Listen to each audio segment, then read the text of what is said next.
Hello, welcome to the very first episode of DotaWiki, where I'll be sharing nuggets of knowledge of the different aspects of Dota. In this first episode, I'll be talking about the console feature and some of the configurations you can use with it. So the first thing that you want to do is right click in your Steam app. You're going to look for library. What that's going to do is going to pull up all the games you have in Steam. And naturally, you're going to look for Dota. Right click on that. Click on properties. Pop-up should appear. And you should be looking for something called Set Launch Options. So the options I have here right now are my own custom things. You can copy it exactly the same. The first thing that I have is -novid. That actually takes out the video with the bald man at the start, as you can see in the screen. There's a double launch, so it's still going to have the bald man appear the first time, but it's gonna take out the bald man the second time.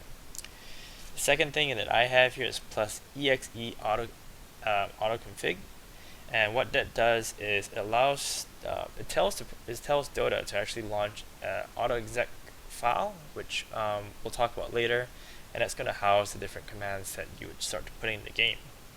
The last thing that we have here is +con _enable1, and what this does, it allows the user to pull up the config in the game as and when you need it. So we mentioned just now that we have a config file, so what we're going to do now is we're going to find the folder where we have to dump the file to. It's quite a bit of a maze, as Valve is amazing that way. So instead of trying to follow me, I actually have the file path set in the description, so you can use that instead.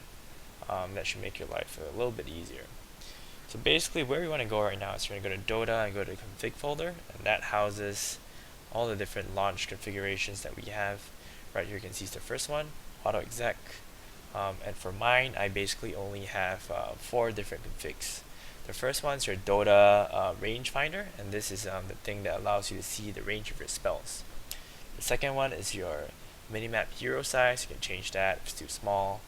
Third one is your health marker. You can change the custom health size. And the last one is the game delay. So that basically is how long it takes for the score screen appears at the end of the game. Right, so to create a config file, what you want to do is you want to create a txt doc, open it like any other txt doc, and you want to type in the console commands that we talked about earlier. What you're going to do later is you're going to rename the file to autoexec.cfg. Make sure the file extension is CFG, and make sure it's the right name, and that's it. So let's see what happens in game. So as you can see, we have these tiny markers. That's our custom marker. Mine was set to 200. So all the tiny markers are basically 200 health instances, and your major one is basically a separation of 4 tiny markers. For mine is 800. So the next thing you're going to see is the rangefinder, and basically what you want to do is you want to line it up so it's in a solid green line. That's when you know your spell is exactly in range. If it's not in range, you should see a red line before that, and what that does is your character actually has to walk first before casting the spell. So you can see right now. So the only thing that doesn't work with this is force staff. It simply shows you the directional arrow, and that's preventing players from getting advantage using this rangefinder, because you can actually maximize your blink range if you cast at its maximum range.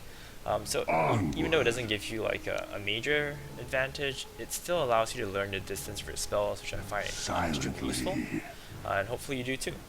So I hope you learned something. Please leave me your comments and your thoughts, and if you like my video, please subscribe and tell your friends.